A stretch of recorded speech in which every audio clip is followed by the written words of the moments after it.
The South African Nuclear Energy Corporation has received two disclaimers of opinion from the Auditor General's Office about its annual report since 2018. The disclaimers revealed that the Auditor General did not obtain sufficient evidence to verify its cash flows. Like other South African state-run firms, Necsa has been marred in financial and operational crises. Last month, Mineral Resources and Energy Minister David Nicholls appointed 7 new board members. Necsa chairperson David Nicholls is my guest tonight. David, a very good evening to you. Thank you so much for coming in. So, not a pretty picture that we're getting about Necsa. Give us your assessment of the state of the organisation today. Oh, that's a long answer. I'm going to start with a caveat, of course. One has to start with caveats, and that's that I've only been in the job for just under a month now, and I came with almost without warning. I think the company has got a number of issues. Clearly, there appears to be a governance issue. And I say that merely from the state of the accounts, which would appear to indicate a governance issue, which we're clearly trying to address with a new permanent full-size board. And there's clearly a lot of financial issue on the company in terms of its situation.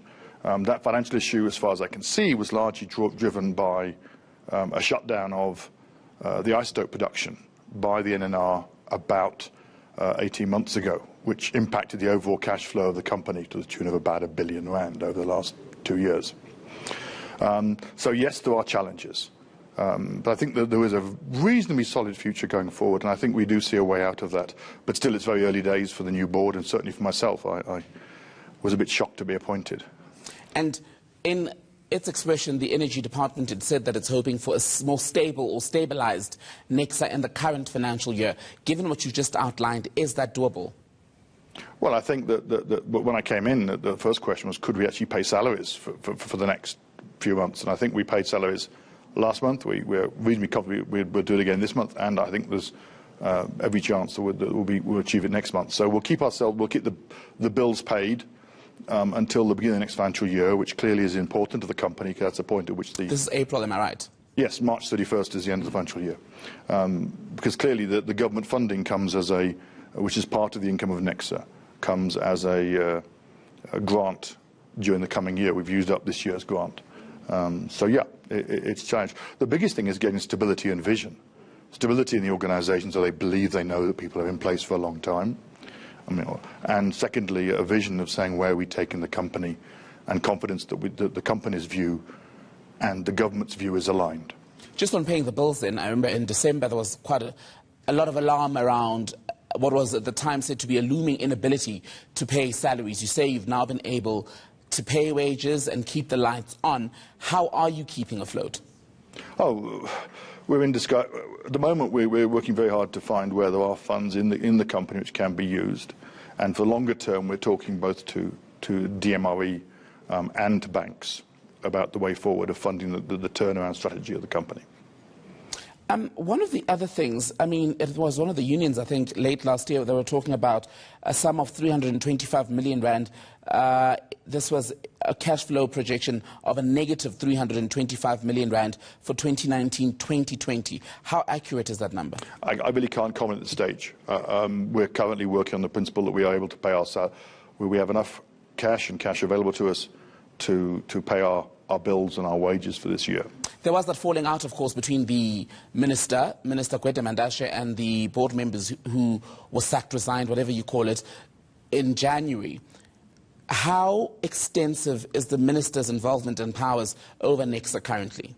Oh, you've got two different discussions there. You said how extensive are his powers and how extensive is his interference? Yes, both. His powers, I believe, are extremely extensive. He is the minister, he is a shareholder, he can issue shareholder instructions if he feels to do so. So in that sense, like any company, the shareholder owns a company.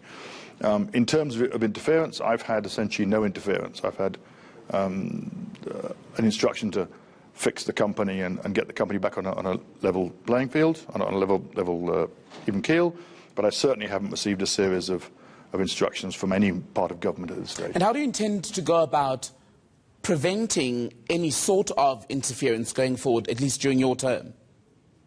Oh, I think the interference comes because you're not seen to be achieving the targets given by your shareholder. And quite simply, the answer is therefore that we have to make sure that our overall vision is aligned with that of the government through DMRE, and then make sure we achieve that.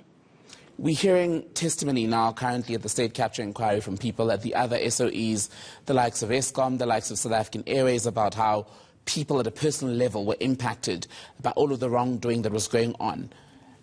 Your assessment of the feeling among workers and managers at Necsa today, are they optimistic about what the future holds? I suspect at the moment morale is not very good, because of when someone starts saying in the press that we may not pay your salaries for the next few months, that would impact anyone's morale. And so I really can't comment on it in the detail. I've spoken to the unions, and I'll clearly be talking to management. I haven't seen any great level of depression, but I've seen a great desire to have a common vision going forward on how we take this company forward. And there's a number of issues in that, which are both require which, like all good companies, it both requires some strategic thinking and some grassroots work, and you can't have only one of them. Are you able to put a time frame on how long it'll take to get things right? I think the first question is what's right. I'll comment that I've said to people that I see that I came in and I identified 4 predominant themes of what we're doing going forward, and they're all starting now. Some are shorter terms than others. The first clearly was just to get the money in so that we could pay the salaries, because there's nothing more demoralising than having no salary. I can guarantee you that would be a morale killer.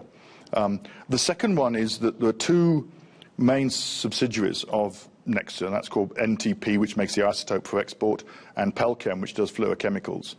Both those companies have had historical problems, and so the next challenge is to get them back on the correct footing. In the case of NTP, for example, the plant is back in full production, but clearly having had a hiatus in supply for a year or so has led many of the customers to be less, it's recovering the customers they had previously. So that'll take about another 12 months to get them back in. Pelchem is a fluorochemical department, and their biggest problem is their customers are solid, but their actual production processes is based on 30, 40-year-old machinery, which hasn't been invested in. So it's refurbishing that. That's the second stage, is to get them back in. The third stage is to me, and I've been going through with the different teams these things, is what can we do to look into the future and expand the current operations and the current facilities to get a better income and a more stable future.